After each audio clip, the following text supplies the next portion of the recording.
우리 옆에 분들 바라보시면서 아주 따뜻한 미소와 함께 이렇게 인사하도록 하겠습니다. 함께여서 감사합니다. 네, 함께여서 감사합니다. 저희는 그 요나서를 방금 읽었는데요. 요나서는 아이들이 푹 빠져서 들을 만큼 단순한 이야기입니다. 그러나 학자들도 당혹스러워할 만큼 매우 복잡한 이야기이기도 합니다. 그래서 요나서를 대충 읽어서는 이해할 수 없는 내용들이 담겨 있습니다. 요나서 익숙하시겠지만 처음 접하는 것처럼 새로운 눈으로 바라볼 필요가 있습니다. 요나서는 단순히 사람이 큰 물고기에게 먹히는 이야기가 아닙니다. 요나서는 본질적으로 하나님의 마음과 우리의 마음이 드러나는 이야기입니다.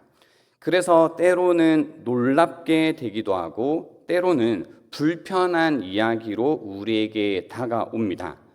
요나에게 일어난 일이 이미 여러분에게 일어났을 수도 있고 이제 막 일어나려는 이야기일 수도 있습니다. 성경은 요나의 이야기를 우리에게 들려줌으로써 우리의 삶을 살피고 또 우리 안에 있는 요나를 보게 합니다. 본문은 이렇게 시작합니다. 1절입니다. 여호와의 말씀이 아미떼의 아들 요나에게 임하니라 이르시되라고 하죠. 여기에 보면 요나의 풀네임이 등장하죠. 풀네임 아미떼의 아들 요나입니다. 아미떼의 아들 요나. 요나라는 이름의 뜻은 아마 아실 겁니다. 비둘기라는 뜻입니다. 그리고 아미떼의 아들이라고 하면 내 신실함의 아들이라는 뜻입니다.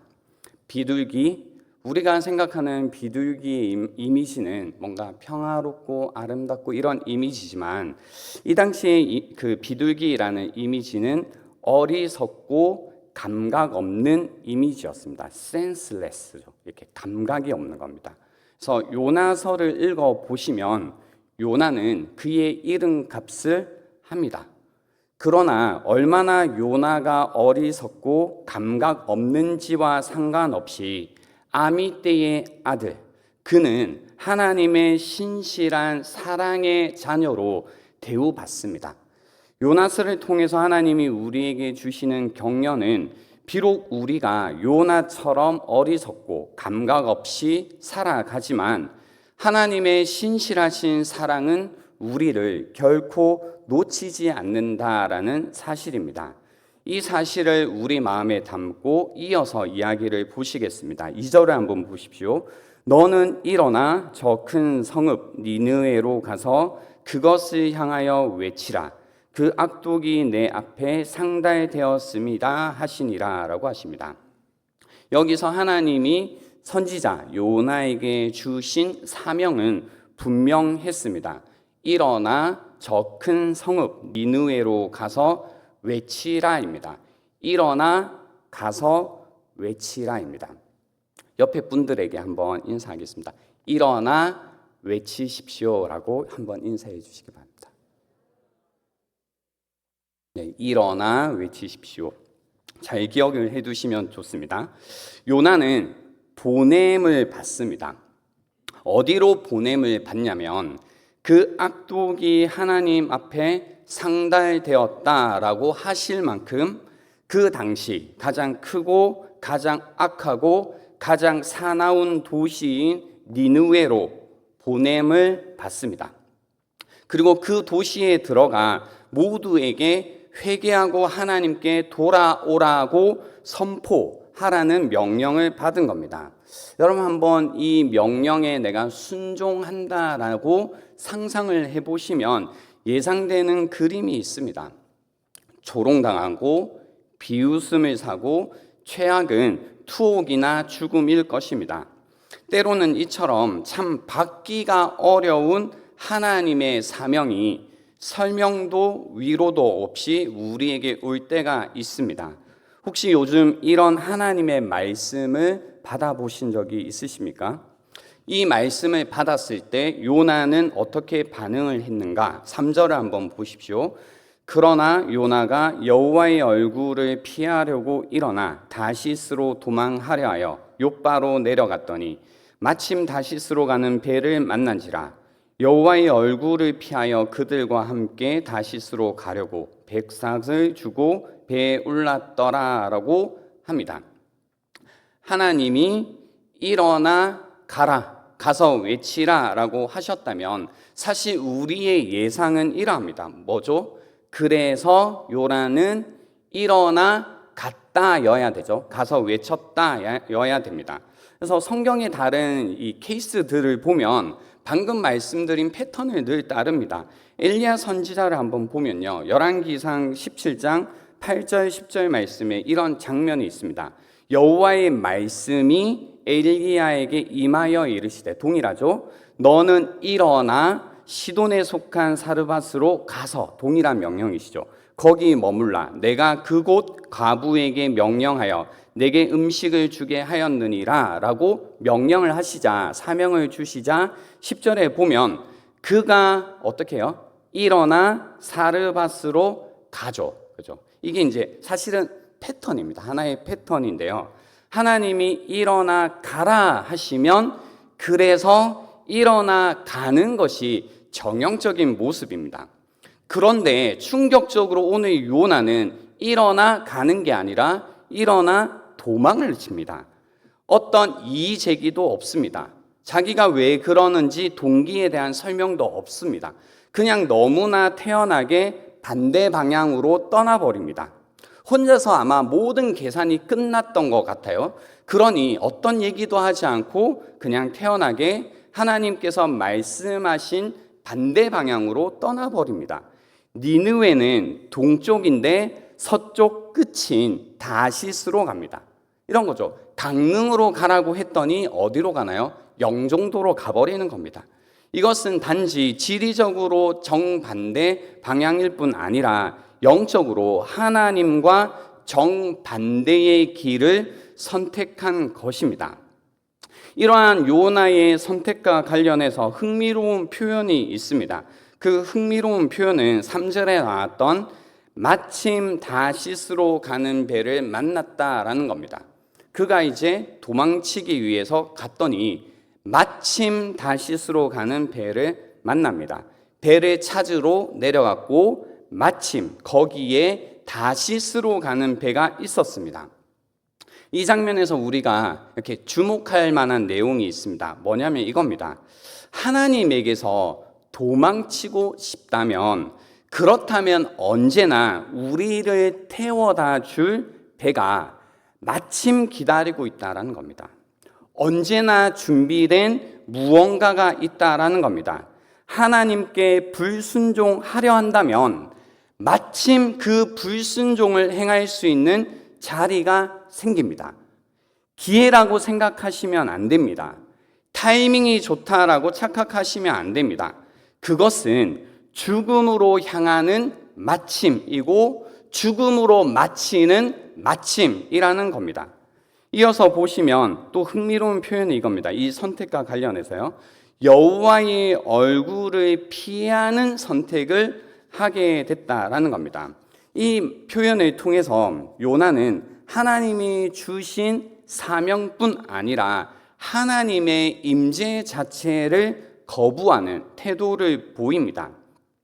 즉 나는 하나님의 부르심을 따르지 않겠다라는 그 마음이 어디로 가게 되냐면요, 하나님의 임재를 피하는 마음으로 간다라는 겁니다. 하나님이 주시는 부르심에 응답하지 않자 하나님의 임재로부터로 달아나는 걸음이 되었다라는 겁니다. 우리도 하나님의 길이 아니라 나의 길을 가다 보면 결국은 예배까지 무너지는 것을 보게 됩니다. 점점 더 깊은 어두움에 빠져들게 됩니다. 점점 어리석고 감각 없는 요나가 되어가는 우리의 모습을 보게 된다라는 겁니다. 우리도 종종 요나처럼 도망칠 때가 있습니다. 하나님께서 전도의 마음을 주실 때 나는 바쁜데 라는 마음으로 도망칠 때가 있습니다. 하나님께서 용서하라고 하실 때에 하나님 저 사람만은 안 됩니다 라고 마음을 닫을 때가 있습니다.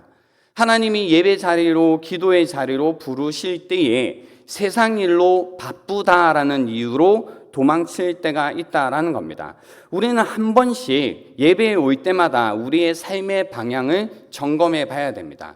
나는 지금 어디로 가고 있는지, 하나님의 부르심을 따라가고 있는지, 아니면 요나처럼 하나님의 부르심과 하나님의 뜻과는 반대 방향으로 달려가고 있는 것은 아닌지 봐야 됩니다. 하나님의 뜻과 하나님의 부르심과 반대로 가는 길은 여호와의 임재로부터 달아나는 길이 됩니다. 여호와의 임재로부터 달아나는 길은 결국 죽음으로 내려가는 길이 된다라는 겁니다. 이처럼 어리석고 무감각한 불순종의 결과는 무엇일까를 한번 보시겠습니다. 요나가 도망쳤을 때 하나님은 어떻게 하실까요? 아유 귀엽네 라고 이렇게 보고 계셨을까요? 어떻게 하시냐면요, 4절을 한번 보십시오. 여호와께서 큰 바람을 바다 위에 내리시매 바다 가운데에 큰 폭풍이 일어나 배가 거의 깨지게 된지라 라고 합니다. 하나님은 큰 바람, 큰 폭풍을 보내십니다. 여기서 보면요, 여호와께서라고 해서 주어가 앞에 나옵니다. 우리나라 어법은 당연히 주어가 앞에 나오지만 히브리어 어법에서 주어가 앞에 나올 때는 그 주어를 강조할 때 앞에 나옵니다. 근데 여기서 히브리어 문법상 주어가 여호와가로 시작됩니다. 이것은 무엇을 상징하고 있냐면요, 단순한 자연 현상이 아니라는 겁니다. 바람이 부는 것, 폭풍이 일어난 것이 자연 현상이 아니라 하나님께서 직접적으로 개입하셨음을 강조하고 있는 겁니다. 지금 불고 있는 큰 바람은 특별한 목적이 있다라는 겁니다. 바로 도망치는 요나를 멈추게 하려는 하나님의 손에서 던져진 바람이라는 겁니다. 하나님께서 지금 폭풍을 일으키고 계시다라는 겁니다. 그때 사람들의 반응은 어떠했냐면요, 5절을 한번 보십시오. 사공들이 두려워하여 각각 자기의 신을 부르고 또 배를 가볍게 하려고 그 가운데 물건들을 바다에 던지니라 라고 합니다. 사공들이 하나님께서 바다에 큰 바람을 던지고 폭풍을 일으키시니 사공들이 그 바람 때문에, 폭풍 때문에 두려워합니다. 그 두려움 가운데 이제 각자의 신에게 부르짖습니다. 기도하는 거죠. 그러나 아무 소용이 없습니다. 그리고 그들은 그들이 할 수 있는 일도 합니다. 짐을 막 버려봅니다. 그러나 소용이 없습니다. 그들의 종교심이 간절했지만 또 할 수 있는 모든 최선을 다했지만 폭풍을 잠잠케 할 수 없었습니다. 우리가 겪고 있는 인생의 폭풍의 근본 원인이 죄와 불순종일 때는 그 어떤 인간적인 방법도 폭풍을 잠재울 수가 없습니다. 사공들은 사실 근데 엄청 애쓰고 있잖아요. 그 와중에 요나는 무엇을 하고 있었을까? 5절을 이어서 한번 보십시오. 그러나 요나는 배 밑층에 내려가서 누워 깊이 잠이 든지라 라고 합니다. 자고 있어요. 여기에서 깊이 잠이 들었다라고 합니다. 그러니까 바람이 불고 폭풍이 오고 사공들조차도 두려워하는 상황인데 요나가 잠을 자고 있어요. 여기에서 잠이 깊이 잠들다라는 표현은 뭔가 체면적 수면을 뜻합니다. 즉 영적으로 완전히 잠들어 있는 상태입니다. 완전히 무감각한 상태를 의미합니다. 하나님의 뜻에도 세상의 고통에도 주변 환경에 일어나는 난리에도 죽은 듯한 상태를 보이고 있다라는 겁니다. 이렇게 완전히 잠들어 있는 요나를 선장이 흔들어 깨웁니다. 6장을 보십시오. 6절을 보십시오. 선장이 그에게 가서 이르되 자는 자여 어찌함이냐 일어나서 내 하나님께 구하라. 혹시 하나님이 우리를 생각하사 망하지 아니하게 하시리라 하니라라고 합니다. 굉장히 아이러니한 장면이 나옵니다. 이방 선장이 하나님의 선지자에게 무엇을 촉구하고 있냐면 기도를 촉구하고 있습니다. 그리고 이 장면에서 놀라운 것은 그가 하나님께서 요나를 부르실 때 사용했던 동일한 단어를 사용한다는 겁니다. 뭐예요? 일어나서 외치라는 겁니다. 일어나 외치라.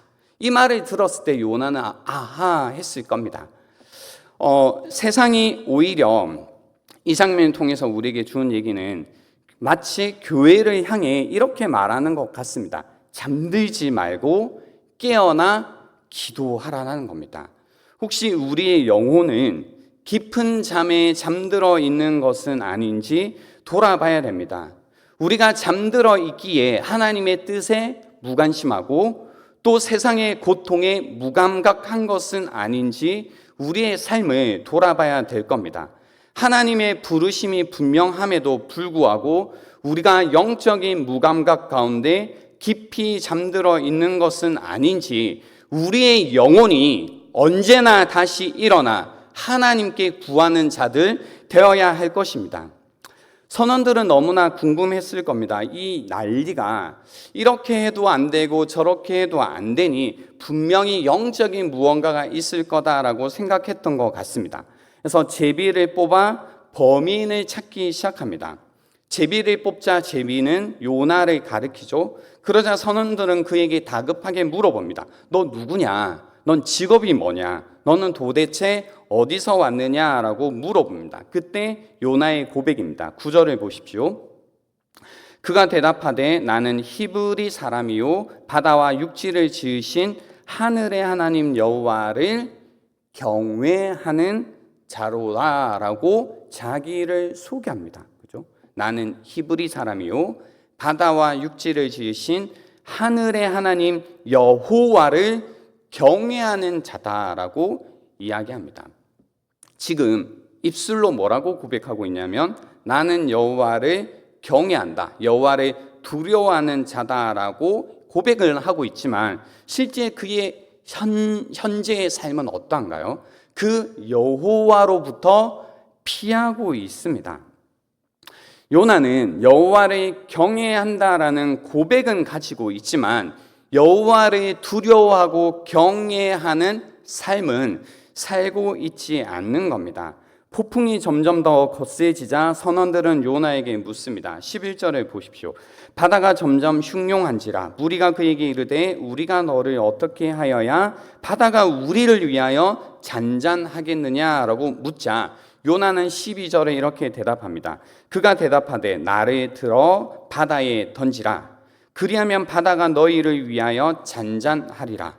너희가 이 큰 폭풍을 만난 것이 나 때문인 줄을 내가 아노라 하니라 라고 얘기합니다. 이 얘기를 듣고 선원들은요, 그 목숨이 경각에 달려 있음에도 불구하고 처음에 그를 바다에 던지기를 주저합니다. 왜냐하면 그는 이미 여호와에 대한 두려움이 있었기 때문이죠. 그래서 다시 노를 저어 어떻게든 육지로 가보려고 합니다. 생명에 대한 소중함, 어떤 한 사람이 멸망하지 않기 위한 그 마음이 이 안에 담겨 있습니다. 그러나 그 어떤 애씀도 결국은 실패하게 되죠.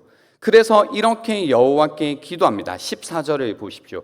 무리가 여호와께 부르짖어 이르되 여호와여 구하고 구하오니 이 사람의 생명 때문에 우리를 멸망시키지 마옵소서. 무죄한 피를 우리에게 돌리지 마옵소서. 주 여호와께서 주의 뜻대로 행하심이니이다라고 고백합니다. 그죠?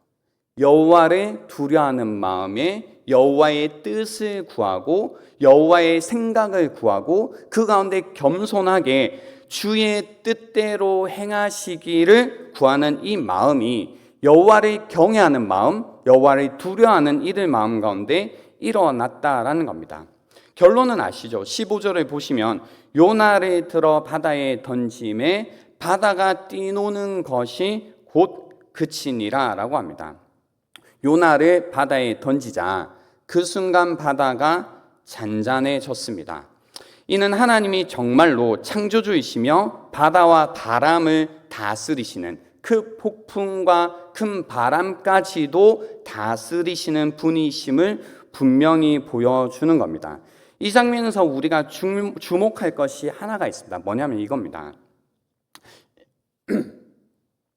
1장 5절에서는 이 사공들이요, 배에 있던 사람들이 이 큰 폭풍, 큰 바람에 대한 상황에 대해서 굉장히 두려운 마음을 가졌습니다. 그리고 1장 10절에 보면 그들이 심히 두려워하는데 이러한 폭풍을 다스리시는 하나님에 대한 두려움이 일어나기 시작합니다. 그리고 16절을 한번 보시면요, 그 사람들이 여호와를 크게 두려워하여 여호와께 제물을 드리고 서원을 하였더라라고 해서 여호와 그분을 크게 두려워하는 마음, 여호와를 경외하는 마음이 그들 가운데 생깁니다. 이 장면은 사공들의 마음 가운데 일어난 변화의 과정을 정확히 보여주고 있습니다. 상황에 대한 두려움, 하나님이란 어떤 존재에 대한 두려움, 그리고 여호와 하나님, 그분에 대한 경외하는 마음, 그분을 두려워하는 마음으로 점점 변화되는 것을 보여주었다라는 겁니다. 변화의 결과란 정말로 여호와를 두려워하는 사람, 여호와를 정말로 경외하는 사람이 되었다라는 겁니다.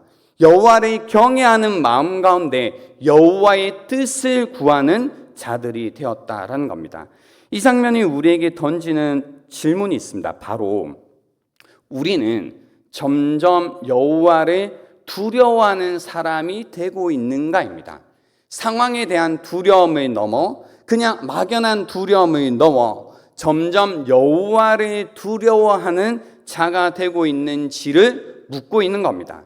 아니면 요나처럼 여호와를 두려워하고 여호와를 경외한다라는 고백은 가지고 있지만 우리의 삶과 우리의 행동과 우리의 선택 가운데서는 여호와를 두려워하지 않고 여호와의 뜻을 구하지 않는 그런 사람인지를 우리에게 묻고 있다라는 겁니다. 이제 말씀을 정리하려고 합니다. 혹시 우리의 인생 가운데, 여러분의 삶 가운데 폭풍 가운데 서 계신 분들이 있다면 어쩌면 때로는 그 폭풍이 우연히 우리에게 찾아온 폭풍이 아닐 겁니다. 하나님께서는 우리의 인생의 폭풍이라는 것을 통해 우리를 깨우시고 우리를 다시 한번 하나님의 길로 돌이키시고 여호와를 두려워하고 여호와를 경외하는 자로 이끌어 가십니다. 하나님께서 우리에게 이렇게 큰 바람을 일으키실 때에 그것이 어렵고 두렵고 괴로운 상황이다 할지라도 우리를 향한 하나님의 사랑의 손길임을 깨달아 하나님의 길로 다시 한번 돌아설 수 있기를 바랍니다. 우리에게 보내는 폭풍을 통해 하나님은 결국 우리를 영원히 멸망하고 영원히 죽음으로 이르는 길을 막고 계신 것을 우리가 기억할 필요가 있습니다. 그 마음이 다시 한번 우리의 마음 가운데 가득히 전해지는 오늘 이 시간이 되면 좋겠습니다. 이 시간 우리 함께 찬양하고 기도하는 시간